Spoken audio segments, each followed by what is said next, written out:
Hello, everyone, and welcome to our new season of Dr. G's Think Tank on Resilience. I'm really glad you're here. This year, we're challenging ourselves to have some more provocative and difficult conversations, and I'm glad that you've joined me for this first one, because today we want to talk about a resilience gap that a lot of employers talk about, dare I say, complain and whine about in their younger employees. So let's figure out what's real, where it comes from, if it does exist, and what we can do about it. Let me begin by introducing our first guest. Alice Cow is the co-founder and CEO of Sender One Climbing. Sender One was founded in 2012 to create inspiring spaces where people can discover themselves and connect with others through climbing. Prior to joining the climbing industry, Alice had a career as an international sales and marketing exec for 4 separate toy companies, and prior to that, as an investment banker. She discovered climbing herself in 2008, living in and selling toys in London. Alice graduated from UCLA in 2001 with a degree in international economics. She's a member of the Entrepreneur Organization, EO, and Young Presidents Organization, YPO. She served on the board of USA Climbing, the national governing body of climbing from 2023 to 2024, and she's been an advisory board member for Startup UCLA since 2018. I was lucky enough to meet Alice and work with her a few times in the past several years, and I'm so glad she could join us today. Alice, hi. Hi, thanks for having me. Excited to be here. I want to start by asking you, because in your gyms, you employ really primarily Gen Z employees, right? Yep, yep. Okay. About So what 200 of them. Right. Okay. So what's the biggest friction point you see between Gen Z employees and their supervisors or you, the boss?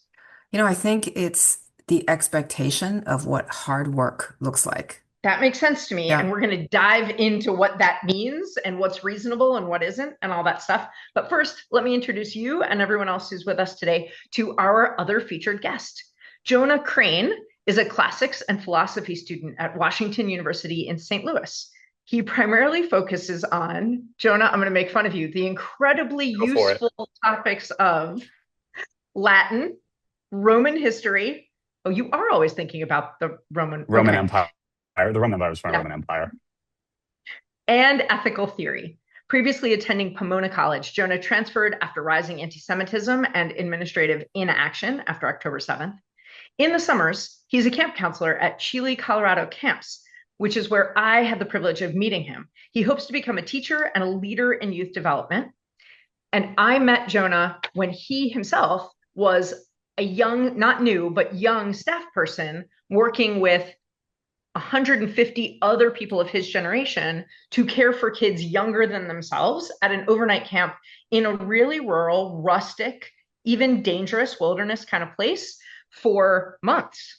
Jonah, Yes. thank you so much for joining us. Thank you for having me. I am so interested to hear your perspective on this because you are both in it as a Gen Z worker, right?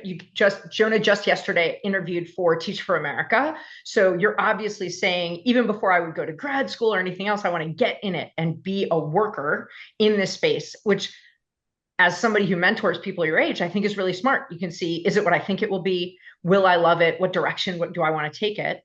And so, but also, Jonah, I saw for myself and heard from the people who had hired you at the camp where I met you that you're a leader among your peers. And so I'm hoping that you'll speak with both of those lenses today, looking through it yourself when you've had generational gaps between you and your older employers, but also what you've seen from your peers, both good and bad, when they're supposed to be at work. What's the biggest friction point you see between Gen Z employees and their supervisors or boss? I think the largest is miscommunication and assumptions about people's intentions. I think that's going to come up for us a lot. And I really appreciate it that you put it in such broad language, because it is easy for me to see how in every workplace employees make assumptions about the intentions of their bosses. And so I think that we really do have to look at it from both directions.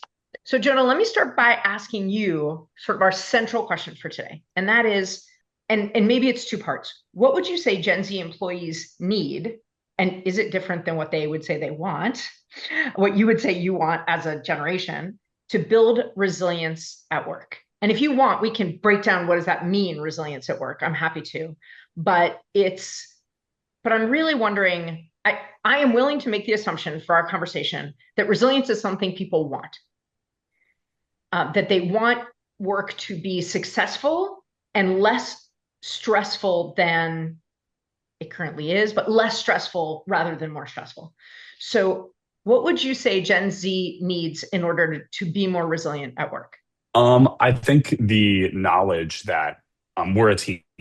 If I'm working for someone, if I'm working with someone, then I know that they have my support, and I have their support.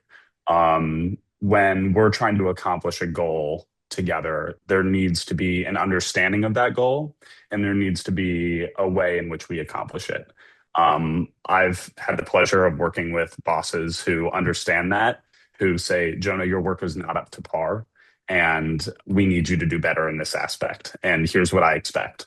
And I've also had bosses who don't communicate that and who instead seem to micromanage, and don't necessarily have those conversations, but would rather have me assume what they think about me based on how they're doing. For example, I was a host in a restaurant. I would be checking table. One of the managers would consistently follow me around. And I could either be saying, okay, maybe they're just doing their rounds, maybe they're doing their job, or maybe I'm thinking too much into it, or maybe the lack of a communication here is showing something that I would prefer to be solved. And so I think the main thing there was communication. And I was able to have a talk with that manager eventually, and we were able to discuss both of our intentions for working there, our goals for working there, and how we could work better in the future. And so I think having those conversations, making the requirements understood between both parties, as well as coming together and having a genuine interest in how both parties are trying to solve those. Everyone's a unique person. Everyone has their own way of doing things. Some are better than others. And that doesn't mean that we can't have a conversation about those things to come to the best solution. So we're not going to ask you what restaurant it was. So would you be willing to tell me, how did you have that conversation? Like, did you wait until it had happened often enough, or you were frustrated enough, or what pushed you to go up to that manager and say, what are you following me around for? Yeah. First of all, the restaurant is great. I stand by the restaurant. I would work there again. And it took me crying in the back kitchen, to sort of be able to realize maybe I need to just take a deep breath, keep doing the work that I need to do. I talked with some of my coworkers who were feeling similarly, and then went and had a conversation with her. And that was a very difficult conversation to have. And it also provided a lot of growth for me, knowing that I'm going to go on and do different things. As cool as that restaurant is, I don't plan on being there until I'm 70. And still being able to learn in those moments about how I can do better, and also how they can do better, knowing that learning is a lifelong process. Can I respond to him? Yeah, 'Cause I have a totally. comment. Yes, jump in. But you want it to be juicy, right? So like as he's speaking, I'm just thinking and I'm laughing in my head. So I'm going to make a comment, okay? Yeah. So first of all, I just passed the millennial. Like millennials, what, 1980? I was born in 79. So like I'm sort of two You're generations. So elder this is my millennial, or I'm an you're elder, a baby right? Gen X. Yep. Because when I hear you say this, Jonah, I completely agree that communication is really important. But I think that there is some like PTSD from managers, because most of my managers are millennials. And I think the difficult part is that I'm making a broad statement here, that this generation or Gen Z, they don't take feedback very well. That's So true. in our situations, when we do give the people feedback, they are like, you know what? I don't want this job anymore. I'm quitting. Hmm. Did you see what I mean? So like after a No, while, and I get it. I think that managers need to learn and just to be able to give this tough feedback. And if they quit, they quit. But it's two ways. And I think that this goes absolutely. back to, yeah. Well, and Absolutely. Jonah, how many can you think of, I'm not going to ask you how many, can you think of peers you know who, if they were crying in the back kitchen, their choices would be stay and suffer or quit, Oh, not go have 100%. a conversation? 100%. I'm not going to pretend that there are people who don't do that. And I'm even going to go further to say that I know plenty of people who would not have that conversation and would find it to be unbelievably challenging to continue to work there. Um, Honestly, I think it's really challenging being able to find a middle ground between, yes, I'm working for you. Yes, there are things that I need to improve on, or there are things that you see that I'm doing that you may not agree with, or maybe you see certain aspects and that completely defines how you view me as an employee. And then there's a difference between how I view those actions as an employee. And I think that there are again, everyone is a very unique and different person and handle those critiques in vastly different ways. And in all honesty, I think it takes time and growth in order for that to happen. I was raised in a once you give your word, you go for it. I joined the seventh grade wrestling team and I hated the first day of it.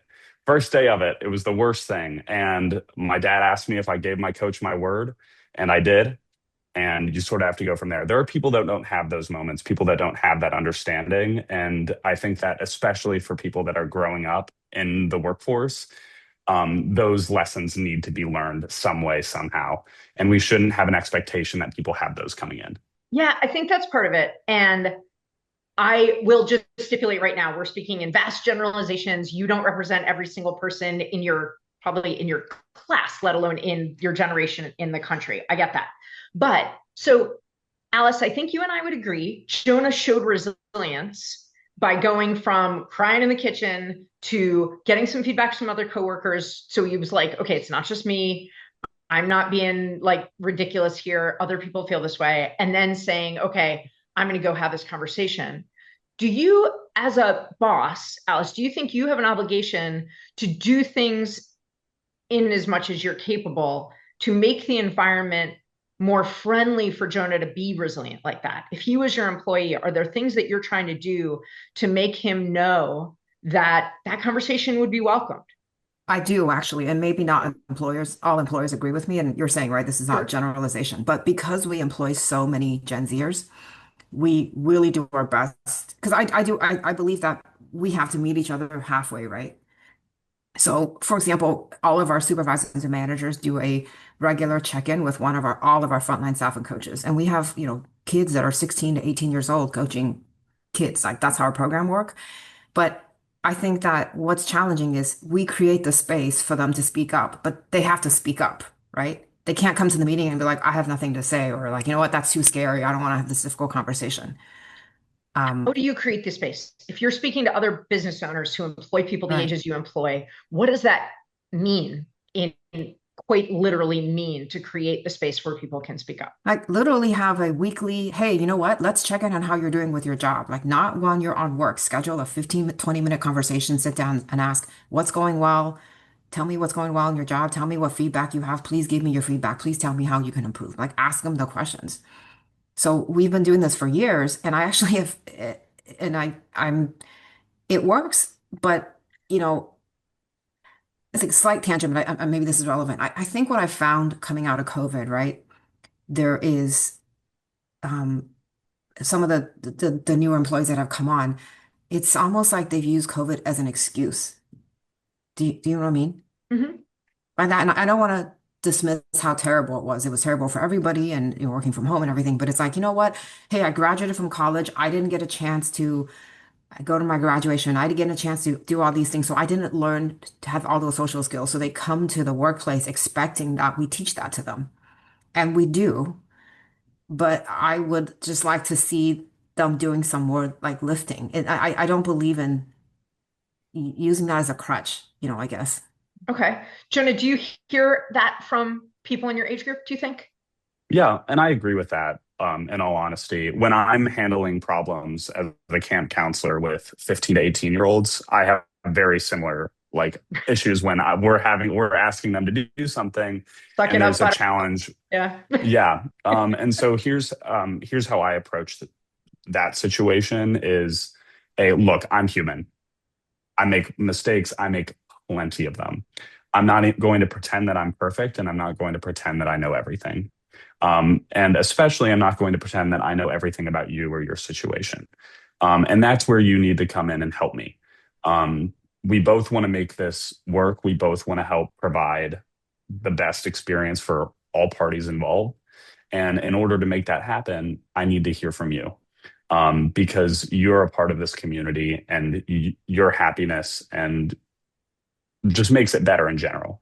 Um, and once we're able to build that rapport or whatever between each other, that's when real change is about to happen. That's when, even when a camper knows I'm going to disagree with them, that's when they come to me and say, "Hey, this is what happened. Here's what I think." And they don't complain when I say, "I disagree with you, and here's why. I can see how you feel that way, but I don't necessarily agree." And they can come to a conclusion that agrees with me or not. But at the end of the day, they were able to share what they thought and move forward from there. And especially since I'm in a position of power over them as a camp counselor, they understand that not that it's my way or the highway, but I'm opening to listening and adapting based on what they tell me. And it is a power dynamic for sure, right? You're their overlord in that way, but they don't work for you. And Yeah. so if we can take it to I guess my first question is, do you hear people in your peer group talking about COVID and saying like, so people can't have the expectations of us that they would have had if we hadn't been through that? I haven't seen that. Okay. Just from one-on-one conversations with people that I've Mhm. worked with. Or in classes that you're in or trainings or anything like that. I haven't heard it from them, but I Okay. can see the outcome from it. It's certainly Um, something that people a generation or two older talk about. yeah, And it's interesting to me as a doctor because the polio epidemic in the 1950s, for a couple of school years, there were months. There's actually a great picture that I have of four kids, obviously dressed in sort of like 1950s clothing. It's a black and white photo. They're between the ages of maybe 8 and 14, and they're draped over the furniture in what is obviously a living room with paper and pencils. And there's a big radio that they're listening to because second grade was at 9 a.m. on the radio. A teacher would get on and read, and it was like, it was like Zoom school, but it was radio school. And um, and it was pretty awful. And we didn't think about its impact on children, Right. on their development, on their education, on their humanity, on their mental health. It just was not a conversation in the 50s. I think it's great that we did consider how it impacted them. And we are doing our best to mop up the mess that they probably experienced too. And maybe it led to who knows what in their lives. But it's interesting to me that as millennial and Gen X employers, Alice, I tell you, we hear this all the time of like the COVID gap. People will talk about they don't know how to communicate. They missed out on real life interactions. They missed out on growing social skills. But I have not, in all the times I've worked with Gen Z, heard them say, we don't have it because of this. Well, but I don't think they know it because they don't know any different, right? That's the world they Okay. live So in. you're So, not saying people are coming in and using the COVID excuse like they're saying, sorry, I went through COVID. You can't ask me to take out the trash. no, but I think it's like, okay, actually, here I use the example of my own daughter. So I met Dr. G because of my 12-year-old, and I hear that her saying this. Like now, when she looks at her sister, who's 7, doing these things in second grade, like in second grade, she was in COVID. It was during COVID, Right. right? So she didn't go Yep. to school. So what's happening now is she'll say, oh, I didn't get to do that. Like she's starting to realize what she's missing Well, out. that's so So that's interesting. what I hear. Yeah. And then she starts feeling sorry for herself and she gets into this loop like, oh, well, I can't do that because well, this unfortunate thing, this terrible thing happened to me. And I see that in the workplace with some of our employees. So that I think, They're starting to discover that right now. yeah, I think I would agree with that, Jonah, that there is a little bit of like trauma bragging, Right. Yeah. right? I've been through Yeah. this thing, my hidden trauma, my hidden disability kind of stuff. Do you agree? Do you see that? I think so. I mean, I think a lot of it is I don't want to say who can be with game show who can be the biggest victim. Right. There's a but little bit of that like though. there is, and it's mind-boggling to me. One of the things that I saw a great shift from when I was at Pomona versus when I was at WashU was the amount of victimhood that was displayed. And I think that also is shown at work. Like, oh, I'm being like, my boss is out here to get me. And I'm one of my coworkers at camp thought that their boss was always out to get them. And I was like, there's really, I don't, I think it's hard for people in Gen Z, at least the people that I work with, to be able to understand that there are always two sides to a story. And when you portray yourself as the victim, and there has to be an oppressor. And when you try to find, when you label the oppressor as, I don't know, your boss, that's going to completely deteriorate any motivation for trying to accomplish something. And so I think it's challenging to work through that. And at camp, I had conversations with my coworkers and my boss, and being able to try and middleman that. And it's a hard thing to middleman when it's so ingrained in not only how you work, but how you act. And so, are there things that we could do in the workplace?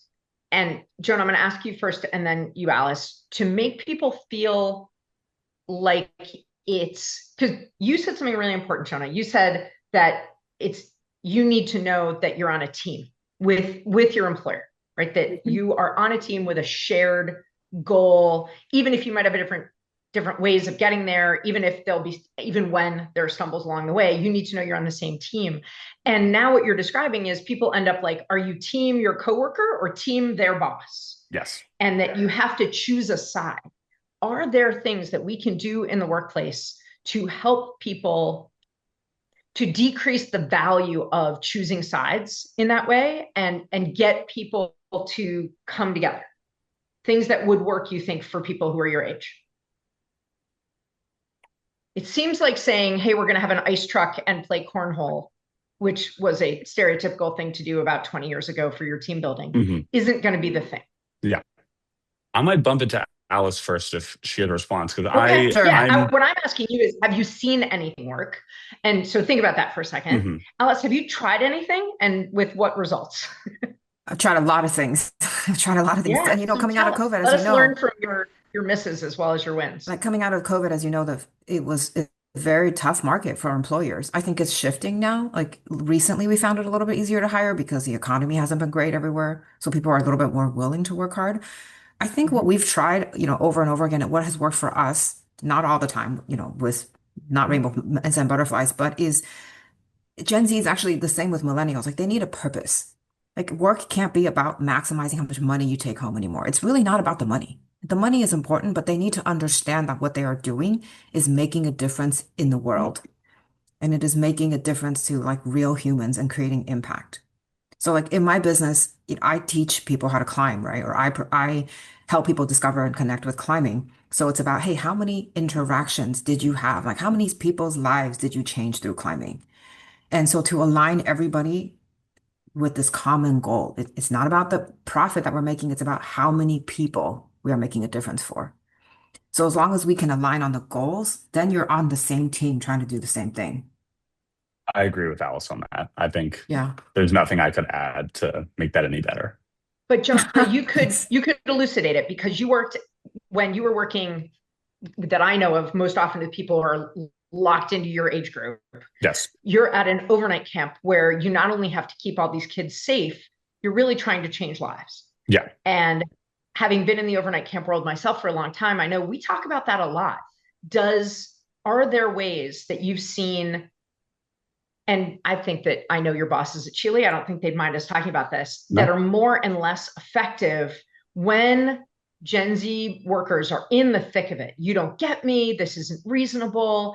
I can't thrive under these conditions. You're hurting my mental health. That ways that are or are not successful of reconnecting them to the purpose of like, we're here changing kids' lives.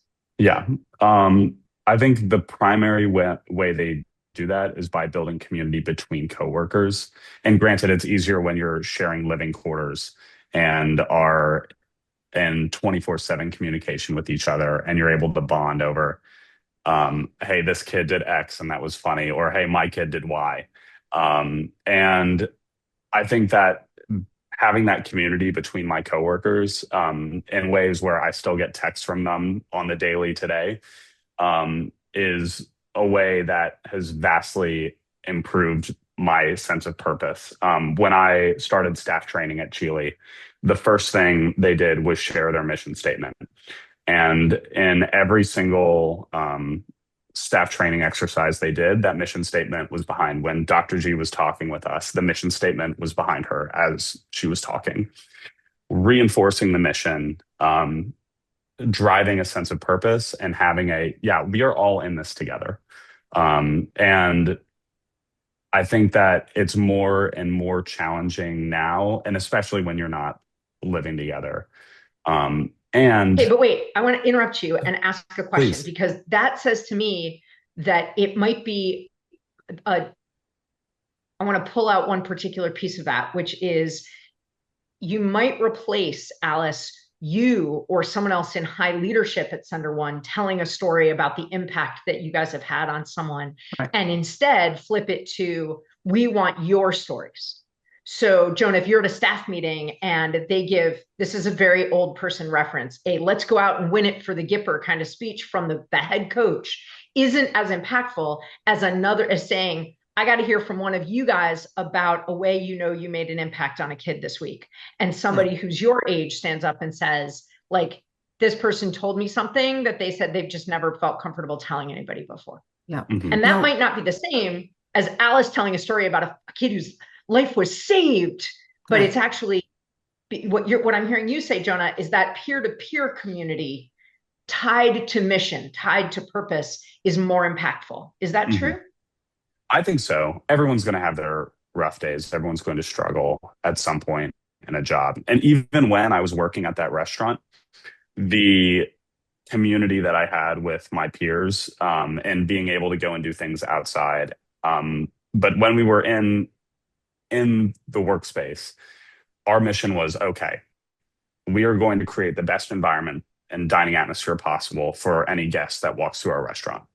And like, there was a little girl one day who walked up, and it was a slow night, so we started doing magic tricks with her, like, as a staff, and just doing small things like that. And I think that you need I think it's highly people dependent, and hiring people who are willing to not only just drudge along and do the work, but be willing to be a part of that atmosphere that makes that mission possible.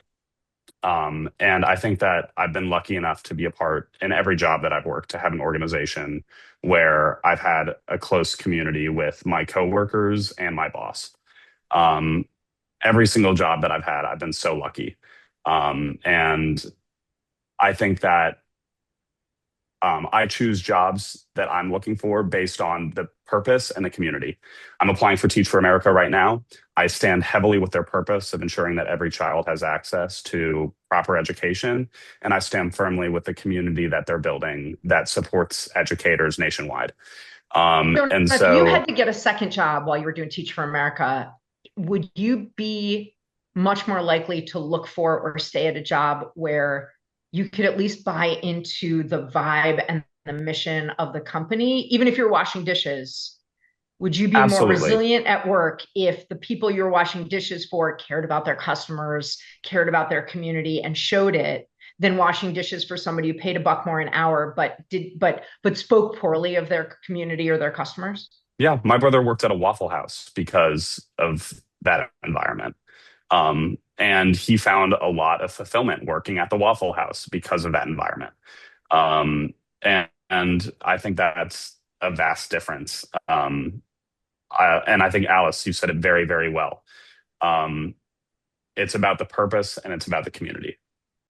I think people work, like, I believe that people work for each other. They don't work for a boss anymore. That's really interesting. So people work for each other. Say it one more time. people work for each other. You're working for your team, the people that you're at work with. You're not working for your boss.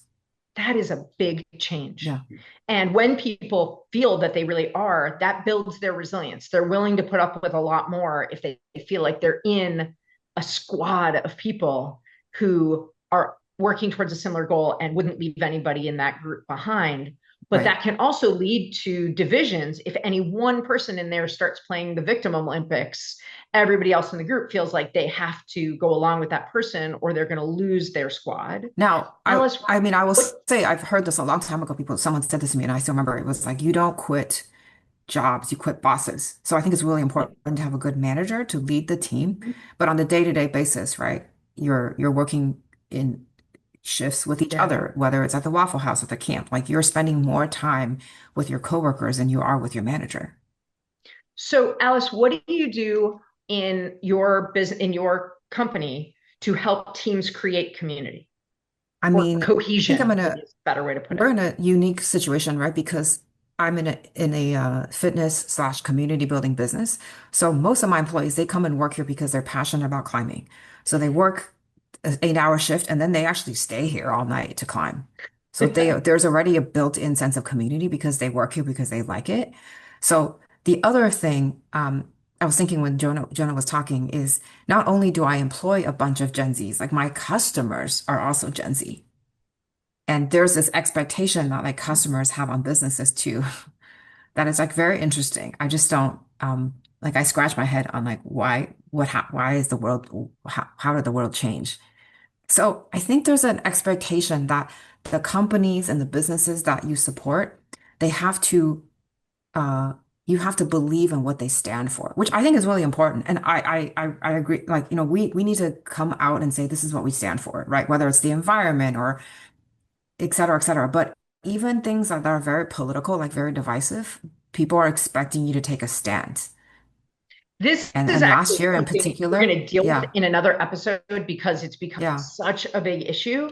And there's a lot of research out there about people say they want you to have an opinion, but if your opinion is not mission aligned, or if your yeah, decision not to have an opinion, yeah, if you having an opinion makes you not mission aligned, that yeah. also causes problems. I I want to get get, yeah, I get letters from people, from members and from employees saying, well, this thing happened in the news. Why aren't you saying something? I was like, why do you expect the company to say something about this? Yeah, Yeah, absolutely. yeah, Okay, there's some excellent questions in the chat, and I want to focus on one for just a couple of minutes. Jonah, Bruce asked, he said, as a boomer, he never expected his workplace to teach him social skills. And Bruce, please forgive me. I'm going to shift your question a little bit because I hear a lot of folks who are millennial and Gen X who are business owners talking about needing to teach social skills. But Jonah, would you say, first of all, my first question is to you, would you say that people in Gen Z recognize, like, would agree that their workplace should teach them social skills? Or would they also look at that, like Bruce would have looked at that and say, like, that's not what I'm here for? I'm not sure what they would think about it, but I think that it's a necessity, especially post COVID. I think that the ability to properly communicate with people has drastically fallen off. And I think that it's a lot easier to type something anonymously online or be able to text something when you don't have that face-to-face contact. And so I don't know how people in Gen Z would feel about it. And I think that it's necessary to teach social skills because social skills are necessary for, I would say, nearly every single aspect of our They life. lubricate human interaction. There's no question. Yes. And sometimes that social skill is, how do I have a conflict with a peer? But sometimes that social skill is like, I need you to wear pants. Like, you're not on Zoom. It matters what your clothes do actually represent us and you. And even if they're not as comfortable as your PJs, they matter, And so it's interesting because you started this conversation using a word I thought we would use a lot more, Jonah, which is expectations. But everything we've been talking about are about expectation gaps. And so I'm glad that we spent all this time talking about communication. I have heard you both give the same advice, really, which is having authentic communication where you own your mistakes. And I think this is so important, align around a goal, right? speak out loud very clearly. This is a goal. This is a goal we share. And honestly, I can see anybody in either of your industries saying, if you were like, no, I don't really care about kids, or no, I don't really care about climbing in community, being like, oh, we're not the right place for you. Okay, I get it. That's our misalignment. But as soon as you have buy-in to the bigger goal, you have a hope of creating that shared work, that shared sense of purpose. And there's this idea in business of what's called discretionary work, stuff that is a little bit above and beyond, right? More than just showing up for the time you're supposed to be there, more than checking off the things that are on your task list. As a host, you're supposed to do setups for the tables. You're supposed to notice if a table hasn't been bussed in X amount of time. You're supposed to turn them over this quickly. You're supposed to try and seat people. You're supposed to give the people who are waiting for a table feedback in this period of time. Fine. Those are your expectations. I love that. I've never heard that. I'm going to write that down. Discretionary work. Okay. Discretionary effort is like the magic show, Jonah, that you did for that girl because you had time. I know you didn't do it alone, but that you, plural, did, right? The discretionary effort is helping out the bus person instead of saying, hey, you got 3 tables over there that need to be bussed. Discretionary effort. Alice, while I was with this client, they mentioned that the bathrooms are a mess. And so I'm going to wait to take a new client for a second. I'm just going to go in there and like put in some new toilet paper, run the broom real quick. Even though we don't have to check the bathroom again we don't have to check the bathroom again for another half hour according to the schedule, whatever it is, that discretionary effort. And here's what I think is really useful about this for people to know who run organizations: increases twofold when people feel that their supervisors care. Just care about them, care about how their day was, care if they're having a hard time, not willing to fix it, not able to change it, but care. Their discretionary effort increases almost 7 times, 6.7 times, if they believe that they are in a cooperative work community, that people will pitch in. And that really reinforces both the goal that you guys were talking about aligning, but also that idea that that community, that cooperation, and this research was done on Gen Z and millennials, makes a huge impact, not just on people not ghosting you, not just on people not losing their minds and throwing something across the room, but on people going above and beyond. So this isn't a conversation about how can we make it nicer for people at work. This is, how do we run really excellent organizations? How do we make sure that our customer experience is above and beyond by making sure our people are willing to go above and beyond? The neuroscience behind this is actually about preventing burnout. And I think it ties together the conversation about COVID gaps and trauma or victimization. We had a couple of great comments in the chat about people who have experienced a real lack of trust societally. That Gen Z, Darisha, for example, said, I wonder if victimhood comes from growing up in a time with a lot less trust in society in general, less trust in leadership and in systems, I agree less with that. sense that anyone's on Actually, the Same same here. team. I think people don't trust their government, or there's just a lot of things in the world. So that just translates to this like Their sense doctors, their Yeah. educational institutes, right? Like institutions, there's a lot less trust. And so that leads more quickly to burnout. There was, the people who said, don't trust anyone over 30 were famously boomers. There were posters that people would buy at stores all the time. Don't trust anyone over 30. That was the boomer generation. This isn't a new developmental thing to get into your 20s and be like, wait, just because they're older does not mean they know things. Bummer. But when you have this breakdown in trust in systems, in recommendations, in law, you end up with more burnout. How do we prevent and combat burnout? There are several strategies, but the 2 I want to point out are support and belonging. Support doesn't mean anything goes. It doesn't mean no matter how you behave, I will always love you. This isn't family, it's work. That's okay. But support that says we will try to cooperate. We will try to help each other. That will be our default. If we're not doing that, it's because somebody's behavior was well outside the bounds. And connection. That sense of community, that Jonah, the way you looked warm and satisfied when you mentioned getting texts now from people that you haven't seen in a couple of months and you worked together with months ago or even years ago, that sense of connection and belonging really makes our brains feel less under threat. Before we finish up, I'd like to end by asking each of you, and Alice, I'm going to start with you. What is a surprising or fun strategy that you've used at any point in your career to bridge that generation gap at work, either with all your employees or just one boss that you had or anything? Actually, I'll use an analogy about dating. How's that? Because I think that works. So when I met my husband, I was 29 and had convinced that I wasn't going to get married. I was like, you know what? I'm fine. I'm going to be happy alone like for the rest of my life. So I really early on in the day, I sat him down and I said, look, here are here are like all my skeletons in the closet. Like I'm super bossy, I'm really pushy, I'm really demanding. I do all these things. I listed like the 20 things that's wrong that I think was wrong with me. And then I said, you know what, but here are some really great things about me. Like I'm very empathetic, I'm very loving, like I am very spontaneous, et cetera, et cetera. And I think that, and I basically was like, look, do you want to sign up for this or not? And I In or think out? that's actually First date, in still, or out, in or out. yeah, I still think that's a really good strategy. In when Jonah's talked a lot about communication, right? It's about communicating clearly what our expectations are. So when we interview employees, when they come to work for us, we really teach that, like, hey, look, um, this is what this job is. These are your expectations. This is not like we are an in-person business. There's not like working from home. Like, no, no working from home. This is the strike policy. Like, this is what you got to wear to work. Sorry, I'm picturing And I'm picturing yeah, going to a climbing gym and having them be like, your coach is going to be on Zoom. Take this tablet. right. Yeah.